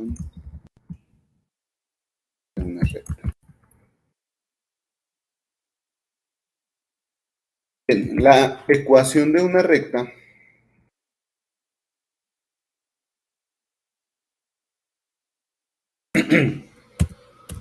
la ecuación de una recta se suele representar con los dos parámetros que acabo de mencionar, las variables x y y. Se dice que y es igual a la pendiente, es el parámetro, uno de los parámetros que mencionamos, la pendiente m, multiplicada por x, y a esto le sumamos el valor de b. Este b puede ir de manera minúscula o mayúscula. Voy a colocarlo así, minúscula. Esta es la ecuación de una recta, y igual a mx más b. Entonces, si yo tengo un valor en x, cualquier valor en x, y conozco los parámetros de esta recta, es decir, conozco m y conozco b, yo podría saber cuál es el valor de y, ¿cierto? Supongamos que tenemos una recta con una pendiente igual a 2, ¿listo? Y el intercepto con el eje y es, digamos que es menos 3, ¿listo? B es igual a menos 3. Vamos a decir que tenemos estos dos parámetros en la recta. Estos dos parámetros son los que me van a decir cuál es el comportamiento de esta recta, sin saber cuáles son los valores de x y de y. Es decir, si yo llego y digo que le asigno valores a x, puedo encontrar los valores de y.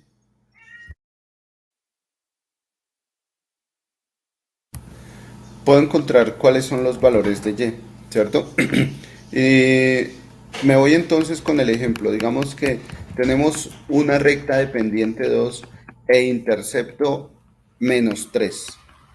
Y los valores de x y de y no los conozco, ¿cierto? Pero me voy a ir aquí a Excel.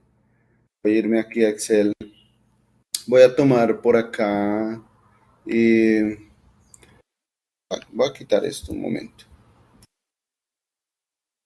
Voy a tomar por acá una tabla de datos. Unos van a ser los valores de x, otros van a ser los valores de y. Voy a tomar unos poquitos datos. Tomemos unos, a ver, tomemos 3 datos, ¿vale? Tomemos 3 datos para nuestra recta. Entonces, el primer dato que voy a tomar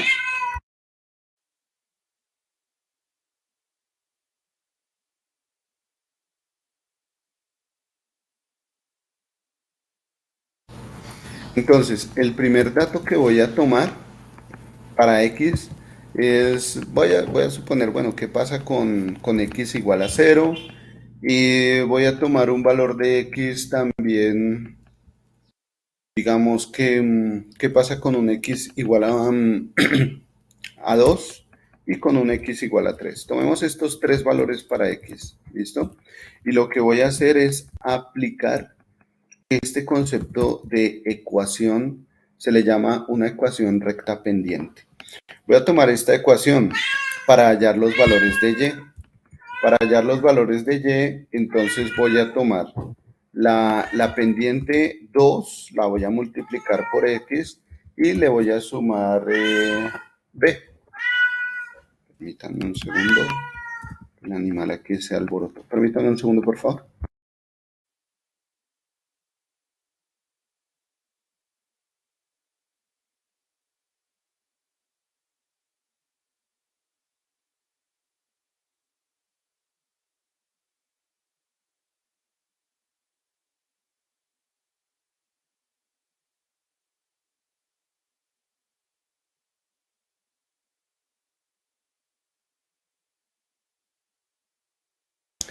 Gracias por su espera. Entonces, voy a tomar esta ecuación recta pendiente para hallar y. Miren que x yo lo di, pues simplemente fue mi decisión tomar estos valores de x, pero perfectamente pude haber decidido tomar otros valores de x. Pude haber decidido tomar menos 10, 10 y 100, ¿cierto? No importa cuáles valores de x haya tomado. Tomo estos valores, pues para que se vea de pronto en una recta más cómoda. Ahora voy a encontrar los valores de y basándome en esta ecuación. Esta ecuación dice que debo tomar la pendiente, que es 2, multiplicarla por el valor de x y sumarle b, que es menos 3. Entonces voy a tomar aquí, voy a colocar igual, voy a tomar la pendiente que es 2, la multiplico por el valor en x, en este caso para este valor es 0, y le sumo el intercepto, en este caso es menos 3. Mejor dicho, como el intercepto es negativo, pues simplemente le voy a restar 3. El intercepto es menos 3, coloco ahí menos 3. Bien, y encuentro el valor de y para cada valor de x con esa misma fórmula, es decir, con 2 por x menos y. Tengo aquí la ecuación, tengo aquí los puntos x y y sacados o extraídos a partir de la ecuación de la recta pendiente, ¿cierto? Si yo ahora grafico estos puntos, si yo me voy ahora a graficar estos puntos, aquí insertar gráficos, dispersión. Bueno, de hecho no lo hagamos como dispersión, hagámoslo con los puntos unidos, ¿sí? Entonces ahora me voy a graficar esos puntos, ¿cierto? Miren que el eje X está dividiendo esta gráfica, la está dividiendo en la parte superior y en la parte inferior, la parte de arriba y la parte de abajo. Cuando X es igual a 0, Y toma un valor que es igual a menos 3. Eso es lo que nos dice esta tabla de datos. Cuando X es 0, Y es igual a 3. Es igual a menos 3. Ese menos 3 corresponde al intercepto con Y, donde se cruza con Y. La pendiente es la inclinación de esta recta, ¿cierto? Y si nosotros queremos saber cuál puede ser el valor de Y cuando X es, por ejemplo, digamos que tenemos estos valores, ¿no? 0, 2, 4, pero supongamos que llega un nuevo valor de X y yo quiero pronosticar cuál puede llegar a ser el valor de salida de ese X. Por ejemplo, si llega un valor para X igual a 10, entonces, ¿cuál puede ser ese resultado de tener un X igual a 10? Si yo invierto 10 pesos, ¿cuánto voy a tener de ganancia en mi inversión? El resultado de mi inversión, ¿cuál puede ser? ¿Cierto? Si invierto 0 pesos, voy a perder 3 pesos. Si invierto 2 pesos, voy a ganar 1 peso. Si invierto 10 pesos, voy a ganar 17 pesos. Esto sería como un indicador o una manera en la que puedo entender el comportamiento de un conjunto de puntos, ¿cierto? De un conjunto de datos. Pero resulta que los datos que nosotros vamos a tomar generalmente no vienen así de bonitos, todos ordenados, sobre una recta, son datos que vienen de manera dispersa, ¿no? Entonces, ahora sí nos vamos con nuestro conjunto de datos, este que tenemos aquí. Son datos que pueden venir de manera dispersa. De hecho, este otro gráfico que voy a realizar aquí, miren que este otro gráfico me muestra el comportamiento de los puntos, pero ese comportamiento no es como una recta, ¿no? no es totalmente como una recta, pero podríamos decir que lo podemos aproximar al comportamiento de una recta. A esto se le llama regresión. Podemos hacer una regresión de puntos y se le suele llamar a esto una regresión lineal. Para hacer una regresión lineal, primero que todo tenemos que empezar teniendo todo el conjunto de puntos, toda la tabla de puntos, ¿cierto? Se realiza un procedimiento que se le llama, bueno, hay varios procesos, pero uno de los más conocidos es el método de los mínimos cuadrados, donde se trata de reducir el error para encontrar cuál puede ser la recta que mejor se aproxima. Pero resulta que Excel ya nos realiza ese procedimiento por sí mismo.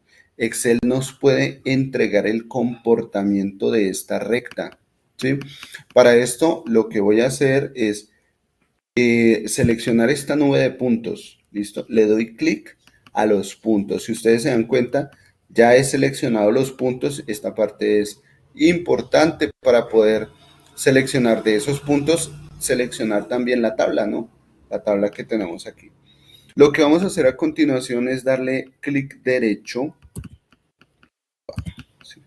Le vamos a dar ahora clic derecho a nuestro conjunto de puntos, ¿sí?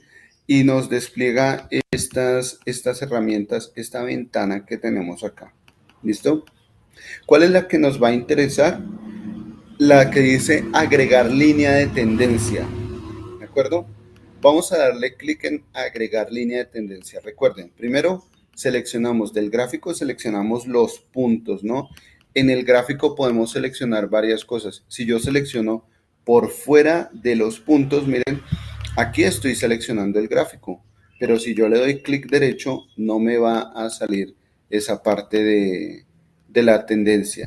Si yo me voy aquí al cuadro y le doy clic derecho, tampoco me va a salir esa línea de tendencia.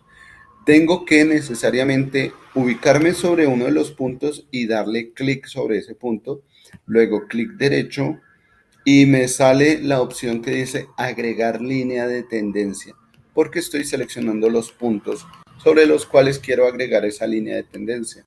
Entonces le doy clic aquí, ahí en agregar línea de tendencia y miren que de una vez me abre otra ventana, pero antes de pasar a esa ventana, quiero mostrarles la línea punteada que me despliega, ¿cierto? Me despliega una línea punteada que a manera de interposición se mete entre los puntos, atravesándolos, ¿sí? Expresándome como un comportamiento de todos estos datos. Todos estos datos se aproximan al comportamiento de esta recta punteada que tenemos acá. ¿Listo? Pero cuando le di agregar líneas de tendencia, se me desplegó esta ventana que está acá. Esta ventana que me habla de el formato de la línea y me muestra varias opciones.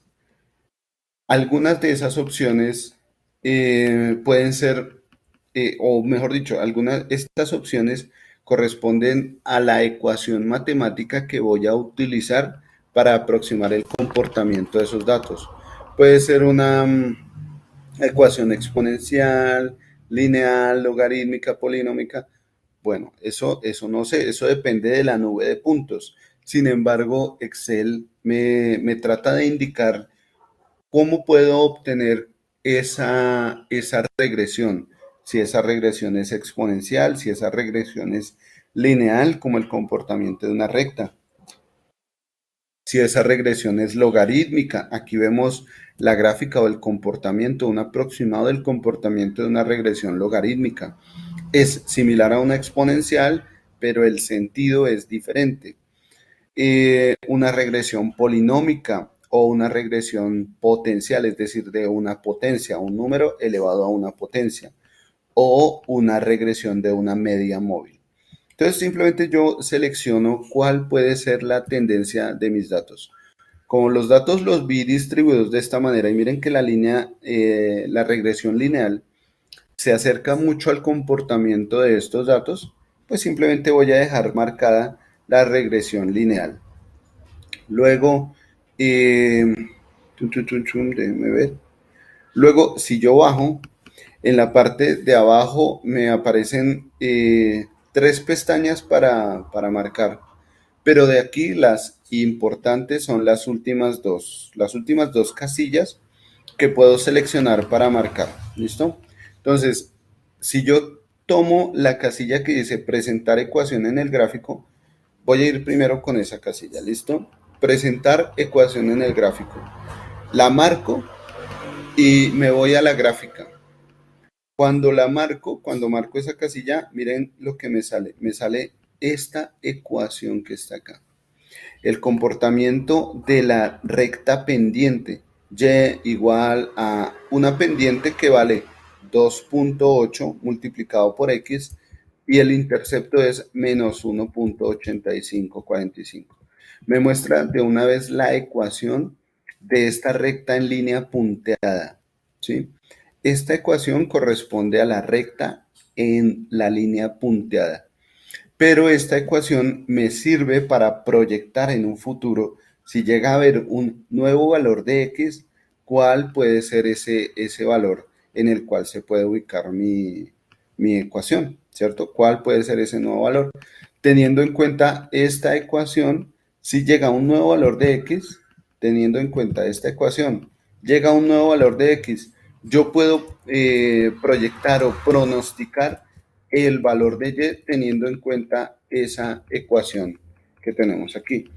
Puede que el valor de y no sea exacto, absolutamente exacto, pero sí puede ser un pronóstico a que se acerque al valor del y esperado. ¿Listo?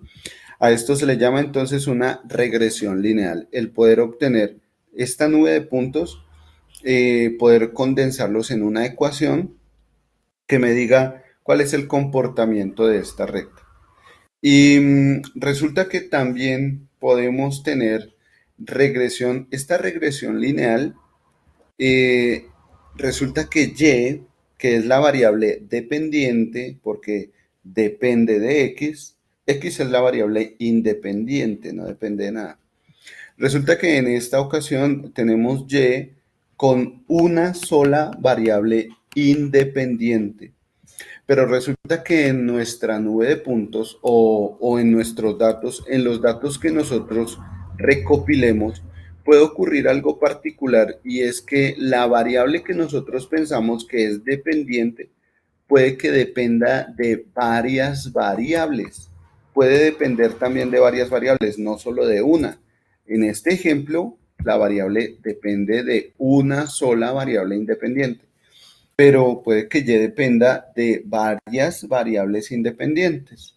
En esta ocasión, hacer un gráfico para una dependencia lineal de y con respecto a varias variables no tendría sentido más que mirar el comportamiento para una gráfica con una variable independiente, otra gráfica para otra variable independiente, etcétera, etcétera.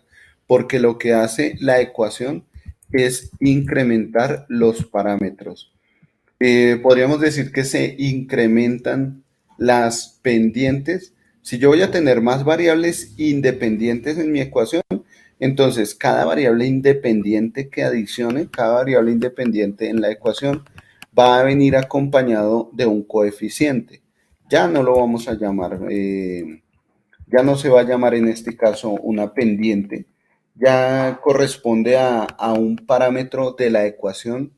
eh, Generalmente se le designa un subíndice, el parámetro B0, el parámetro B1, el parámetro B2, etcétera, etcétera, etcétera. Si se colocan o si se tienen más variables independientes. Pero este ejemplo que está acá es un ejemplo sencillo del comportamiento de una variable independiente, una variable y, con respecto a una variable dependiente. Pero recuerden, puede ocurrir el caso en que y, la variable dependiente, dependa de dos o más variables independientes.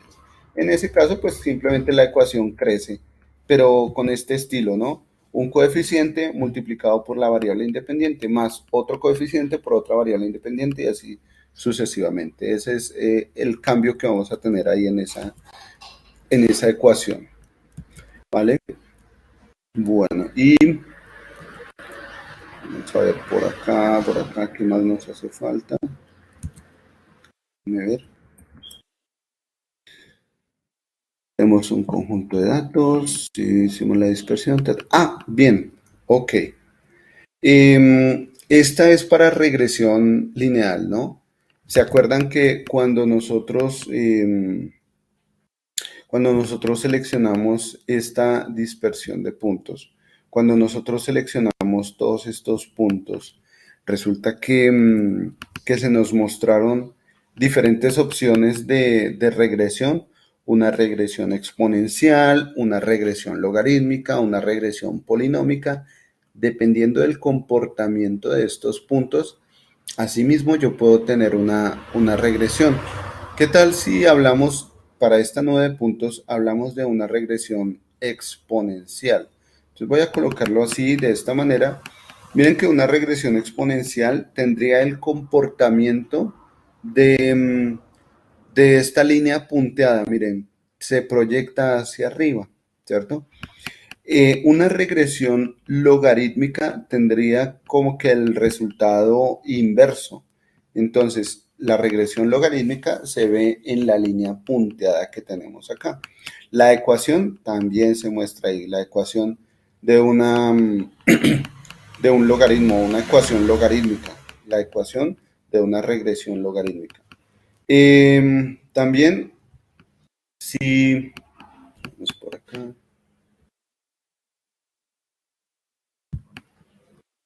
eso. También, si nosotros lo vemos desde el punto de vista de un polinomio es decir, una sola variable independiente, pero esta variable va a estar elevada al cuadrado, elevada a la 1, elevada a la 0, o puede que sea un polinomio. A este polinomio, para esta ecuación, se le llama un polinomio de grado 2. El polinomio de grado 2 es tomar la variable independiente y elevarla a la 2. Pero también podemos tener un polinomio de grado 3, un polinomio de grado 4, ¿de acuerdo? Y el comportamiento de este tipo de gráficas polinómicas es como el que aparece en la línea punteada. Mire que vemos que muchas de esas líneas, ¿cierto?, pasan cerca a los puntos.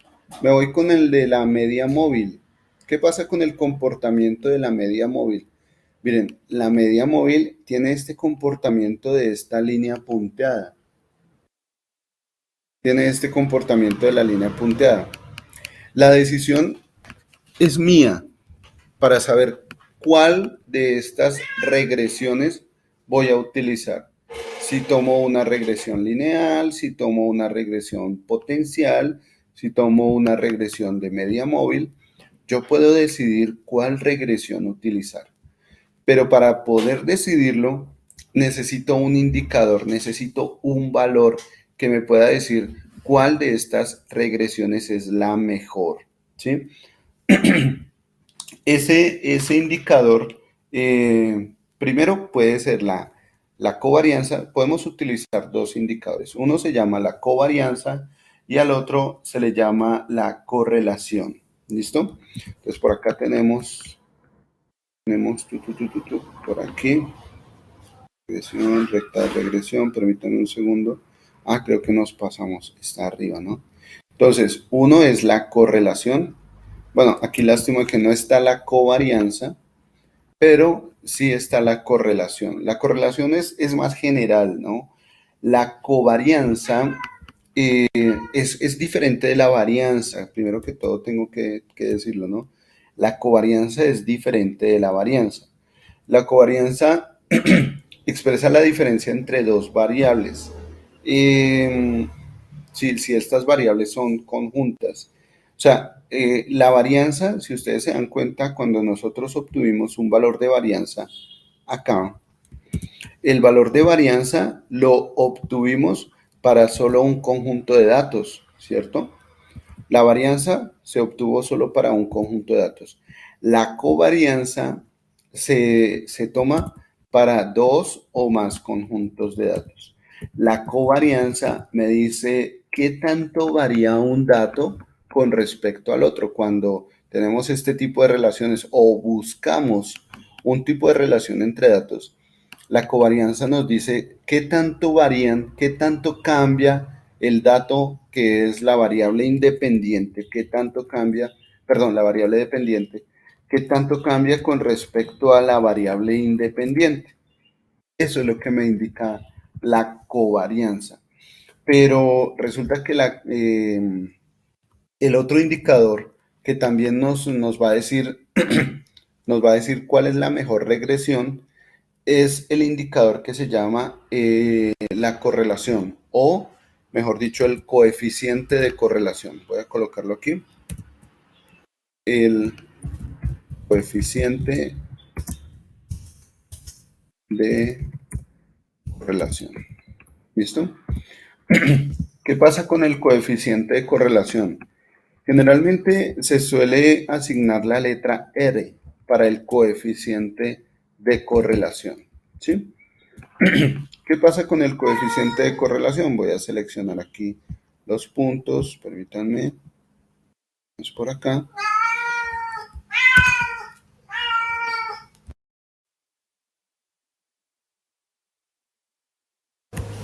Entonces, con el coeficiente de correlación, yo podría mirar, de acuerdo a la regresión, si es exponencial, si es lineal, si es logarítmica, yo puedo saber cuál es la mejor aproximación a esos datos.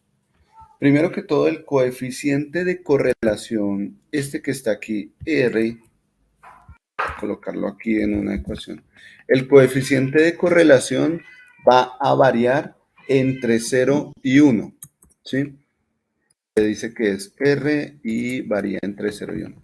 El coeficiente de correlación se define con la letra R y va a cambiar entre 0 y 1. Se obtiene a partir de la covarianza. Cuando yo saco la covarianza, tengo el valor de covarianza y después de la covarianza obtengo el valor R. Eso me va a indicar qué tanta relación hay entre los dos datos.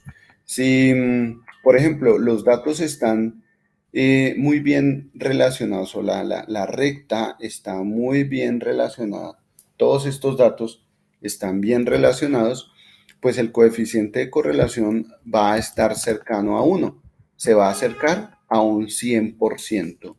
Cuando los datos no están muy correlacionados o no se relacionan mucho, R se va a acercar a un valor de 0. Pero este valor nos lo va a entregar también Excel. ¿Listo? Excel va a encargarse de entregarnos ese valor de correlación. Para esto, aquí en la selección de nuestras opciones de línea de tendencia, voy a tomar la lineal, voy a tomar la opción lineal. Si ustedes se dan cuenta en la gráfica solo aparece la ecuación de la recta. Entonces me voy a esa opción lineal y voy a bajar, voy a bajar, voy a bajar. Y miren que abajo me aparece presentar el valor de R al cuadrado en el gráfico. R al cuadrado es el coeficiente de correlación elevado al cuadrado. Podríamos decir que es el coeficiente de correlación elevado al cuadrado. A este algunas veces también se le suele denominar como coeficiente de Pearson. Entonces, tengo aquí el valor de R y resulta que quiero saber qué tanto se acerca esta recta a los valores que tengo acá. Esta recta punteada, me refiero, a la línea punteada, a los valores reales que tengo acá, los valores con la línea continua. ¿Qué tanto se acercará esta ecuación de esta recta a estos valores de línea continua? Para esto voy a seleccionar aquí donde dice presentar el valor R cuadrado en el gráfico. Voy a marcar esa casilla. Miren que cuando la marco, miren lo que pasa en el gráfico. Cuando la marco, me muestra el valor de R al cuadrado. Este valor de R al cuadrado es un valor también entre 0 y 1. Si yo tomo un valor entre 0 y 1 y lo elevo al cuadrado, también el resultado va a estar entre 0 y 1. ¿Listo? Este valor de R al cuadrado, que va a estar entre 0 y 1, miren que se acerca mucho a 1. Este valor se acerca mucho a 1. Espero que lo alcancen a ver ahí. Voy a modificarlo por acá. Miren que R al cuadrado se acerca mucho a 1. es 0.94. Es decir, que hay una explicación o una relación de los datos de un 94.53%. Es un valor alto. O sea, podríamos decir que tenemos alta probabilidad de llegar a un buen pronóstico de los datos con un nuevo valor de X teniendo en cuenta esta ecuación de la recta. Si yo tengo en cuenta esta ecuación de la recta, tengo un 94.5% de acertar el valor futuro o el valor de Y. ¿Listo? Eso es lo que me está diciendo esa correlación. Pero, ¿qué pasará con las otras rectas de regresión? Es decir, si yo llego y selecciono dentro de las otras rectas la exponencial, la logarítmica, la polinómica, ¿será que alguna de esas me va a cambiar el valor de r al cuadrado para mejorar? Vamos a ver. Voy a seleccionar la exponencial, que es como la que se ve diferente acá, ¿no? El comportamiento se ve diferente. Miren que con la regresión exponencial, el coeficiente r al cuadrado es de 93.39%.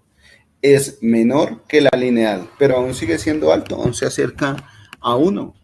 Lo podemos utilizar, pero la idea siempre es utilizar la mejor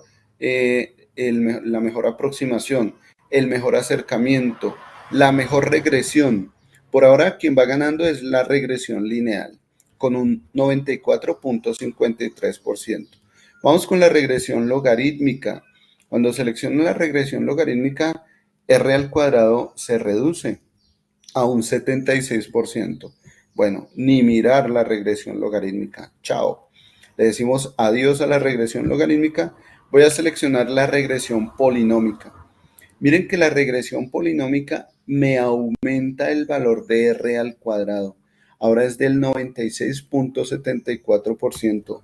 Un conjunto de datos que yo pensé que se parecían a una recta se comportan mejor como un polinomio de grado 2 con esta ecuación que está aquí.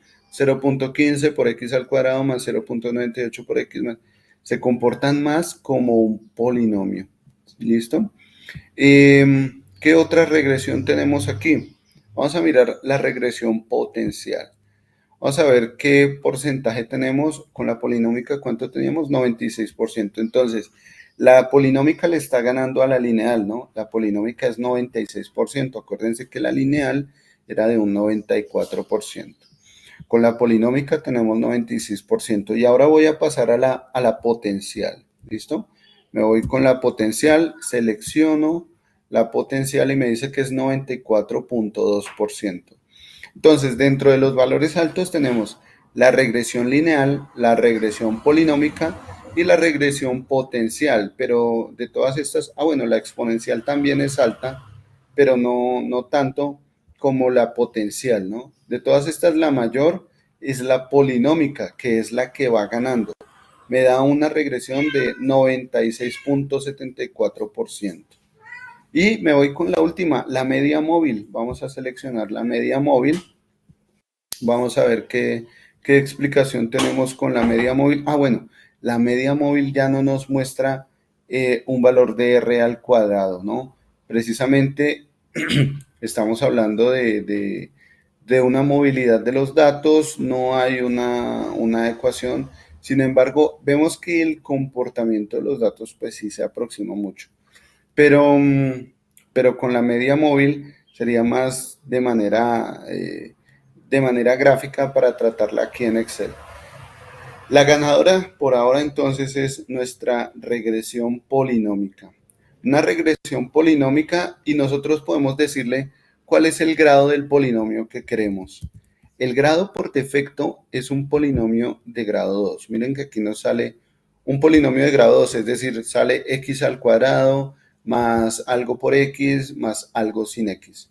Decimos que nuestro polinomio es de grado 2, ¿de acuerdo? Ahora, si yo selecciono la gráfica, vamos por acá, selecciono la gráfica, vamos a seleccionar la gráfica, y me voy a esa parte del polinomio. Miren que en el polinomio aparece también la selección del grado. Yo podría aumentar o disminuir el grado del polinomio. Dice, escriba un número entero comprendido entre 2 y 6. Bueno, puedo aumentar el grado del polinomio, puedo aumentarlo a 3, 4, 5, pero llego hasta 6. Voy a decir que mi polinomio es de grado 3. ¿Qué tanta aproximación tendremos con un polinomio de grado 3? Entonces vamos a ver nuestra ecuación cómo cambia. Resulta que la línea punteada, si ustedes se dan cuenta ahora, la línea punteada se acerca mucho a la recta continua, ¿no? Ahora R al cuadrado nos dio un 97%, o sea, qué valor tan alto, espectacular. Se aproxima mucho al comportamiento de nuestra recta. Entre más grados le coloquemos a nuestro polinomio, mejor va a ser el acercamiento al valor real, ¿vale? Pero también debemos tener en cuenta que hay que tener cuidado con no colocar un polinomio que se exceda los valores. Tratando de reducir el error, puedo yo llegar a caer en un error. Tengan en cuenta eso. Tratando de reducir el error, puedo yo llegar a caer en un error. Si yo trato de reducir el error de esta recta punteada para que se aproxime lo más que pueda a la recta continua, puedo llegar a caer en un error que más adelante lo vamos a llamar el error de sobreajuste.